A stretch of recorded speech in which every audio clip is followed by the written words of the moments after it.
अवतल दर्पण में प्रतिबिंब कैसे बनाते हैं आज की वीडियो में हम लोग यहाँ पे देखेंगे। तो ये अवतल दर्पण से प्रतिबिंब बनना बहुत ही ज़्यादा सिंपल है और यहाँ पे आज की वीडियो में इसे बहुत ही ज़्यादा सिंपल ट्रिक से समझ लेंगे, क्योंकि इससे बोर्ड में एक प्रतिबिंब बनना तो हर साल पूछा ही जाता है, ये तय है। क्लास 10th के लिए बहुत ज़्यादा इंपॉर्टेंट है और बहुत से लोगों को इसका प्रतिबिंब बनाना नहीं आता। जिनको आता है वो सही रूल से नहीं बनाते, जिससे प्रतिबिंब गलत जगह पे बन जाता है और उनका नंबर भी कट जाता है।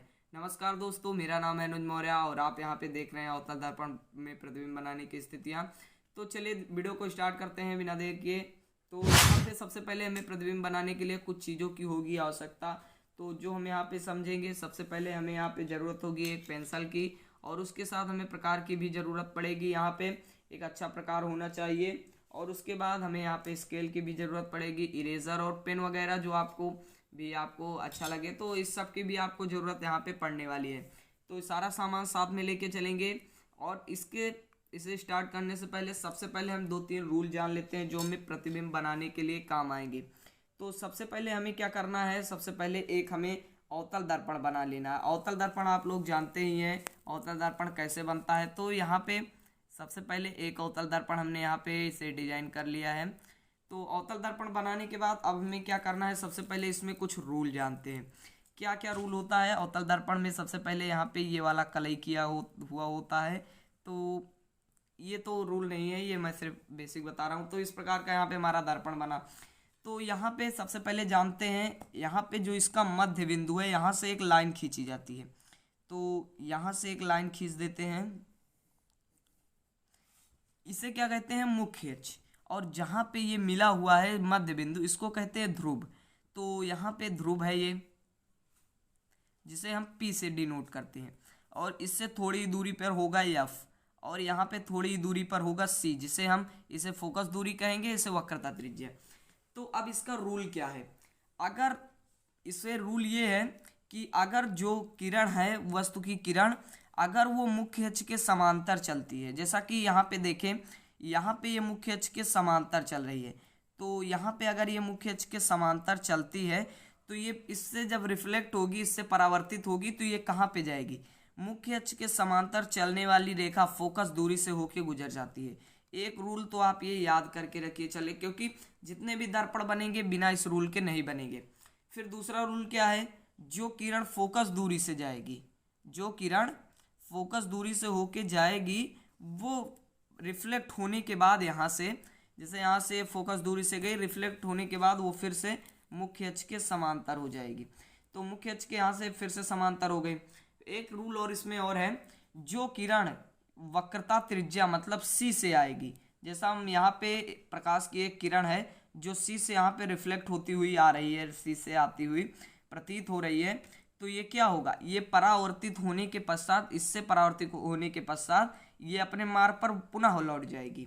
मतलब यहाँ से आई, इस पे रिफ्लेक्ट हुई और अपने मार्ग पे पुनः लौट गई। तो ये तो हुआ यहाँ पे इसका रूल।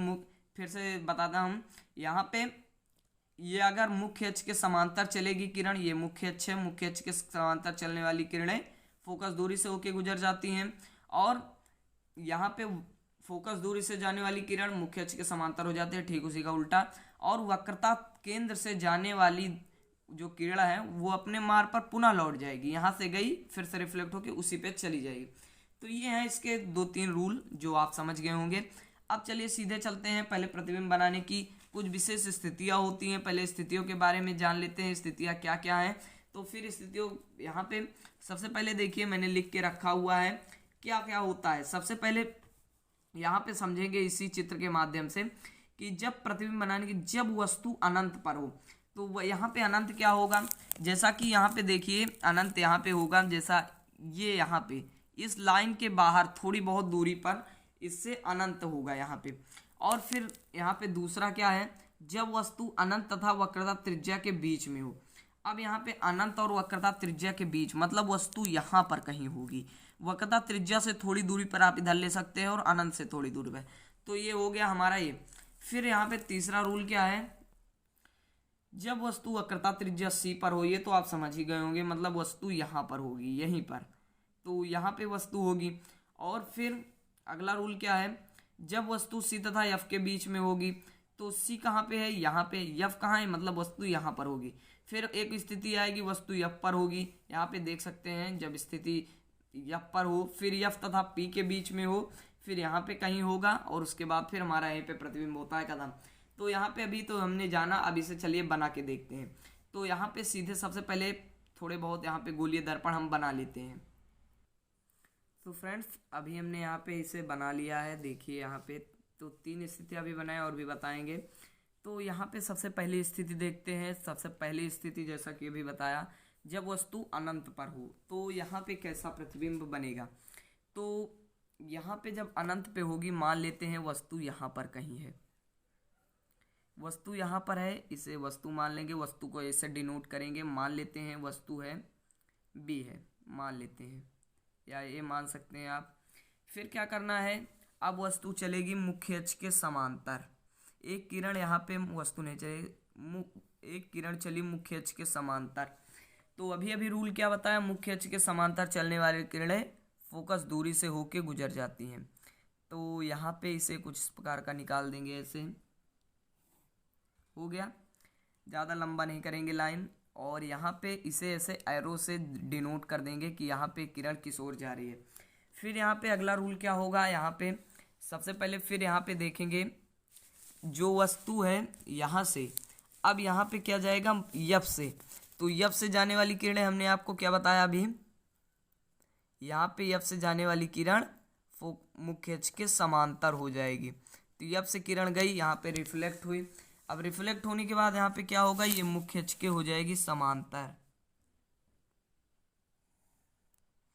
तो यहाँ पे समांतर हो गई, तो यहाँ पे भी एरो से कर देंगे इसे डिनोट। अब यहाँ पे देखिए दोनों कट कहाँ हो रहे हैं, एक यहाँ पे आ रहा है, एक यहाँ पे, तो दोनों यहीं पे कट हो रहे हैं। तो प्रतिबिंब क्या बनेगा, तो इसकी हमें स्थिति भी लिखनी होगी। यही पूछता भी है कि प्रतिबिंब की स्थिति क्या होगी। तो स्थिति इसकी क्या होगी, यफ पर, मतलब फोकस दूरी पर, आभासी मतलब वास्तविक, वास्तविक होगा क्योंकि यहाँ पे सारे एकदम प्रतिबिंब हमें वास्तविक देखने को मिलेगा, और प्रतिबिंब नीचे को बनेगा। तो वहाँ पे बी माना है हमने, यहाँ पे बी डैश मान लेते हैं। और यहाँ पे प्रतिबिंब वास्तविक बना, तो वस्तु से बहुत छोटा, प्रतिबिंब की स्थिति यफ पर, वस्तु से आकार वस्तु से छोटा, और प्रकृति वास्तविक। तो यहाँ पे इस प्रकार का हमारा हो जाएगा। फिर यहाँ पे हमारी फर्स्ट कंडीशन थी। अब सेकंड कंडीशन हमारी यहाँ पे क्या होगी, यहाँ पे देखते हैं। सेकंड कंडीशन हमारी क्या थी, यहाँ पे जब वस्तु अनंत तथा सी के बीच में, मतलब वस्तु यहाँ पर कहीं हो। तो वस्तु को रख देते हैं यहाँ पर कहीं, आप कहीं पर भी रख सकते हैं। अब इसमें क्या होगा, एक किरण जाएगी मुख्य अक्ष के समांतर जो फोकस दूरी से होकर गुजर जाएगी, और एक जाएगी वक्रता केंद्र से, मतलब वो इस वस्तु की दूरी इतना बना के रखिएगा कि यहाँ पे वक्रता केंद्र से किरण जाने पाए। मतलब अब हमें यहाँ पे कहीं बनाना होगा ताकि आसानी भी हो। तो वस्तु बन गई, इसे यहाँ पे ऐसे, यहाँ पे एक मुख्य अक्ष के समांतर जो होके चली गई फोकस दूरी से, और यहाँ पे एरो से इसे भी दिखा देंगे। थोड़ा इसे यहाँ पे तिरछा बन गया, इसे सही कर लीजिएगा ताकि प्रतिबिंब की स्थिति सही बने। फिर एक क्या होगा, हमारा चला जाएगा यहाँ पे सी से। तो यहाँ पे सी से जाने वाली किरण क्या बताया था कि सी से जाने वाली किरणें अपने मार्ग पर पुनः लौट आती हैं। ये अभी अभी हमने रूल पढ़ा। तो यहाँ पे अब ये दोनों देखिए कट कहाँ कर रहे हैं, यहाँ पर कहीं। तो यहाँ पे इसे जब थोड़ा सीधा ऐसे बनाएंगे तो यहाँ पे कुछ इस प्रकार का आएगा, तो ये कट यहाँ पे कहीं करेंगे। तो इसे यहाँ पे सीधा भी कर लेते हैं, गलती कहीं ना होने पाए, नहीं तो थोड़ी सी गलती हमें हमारा पूरा नंबर यहाँ पे ले जा सकती है। तो सीधा कर लेते हैं। अब देखिए यहाँ पे कट कहाँ कर रहा है, तो यहाँ पे कहीं कट कर रहा है, और यहाँ पे अब फिर ये वही बात होगी, प्रकृति क्या होगी, वास्तविक। उल्टा देखिए वस्तु इस प्रकार का रखा है, प्रतिबिंब नीचे को बन रहा, तो उल्टा। और वस्तु से छोटा, मतलब वस्तु से छोटा है, वहाँ पर बहुत ज़्यादा छोटा था, यहाँ पर भी छोटा है। तो इस प्रकार का यहाँ पे स्थिति बनेगी, इसे एरो से डिनोट करते चलेंगे। यहाँ पर ये स्थिति भी हो गई, देखिए यहाँ पे इसे भी देख के अच्छे से बना लीजिएगा। यहाँ पे इसे इरेज कर देंगे, ये स्थिति यहाँ पर नहीं है, यहाँ पर आप रफ में ऐसे प्रैक्टिस करते रहिए ताकि आपको यहाँ पे बनाने में भी आसानी होती रहे। तो यहाँ पे इस प्रकार का यहाँ पे हो गया। अब अगली स्थिति देखते हैं क्या है। अगली स्थिति है जब वस्तु सी पर हो, और यही पूछता भी है क्योंकि ये बनाना थोड़ा कठिन है, इसका प्रतिबिंब सही बनता भी नहीं है।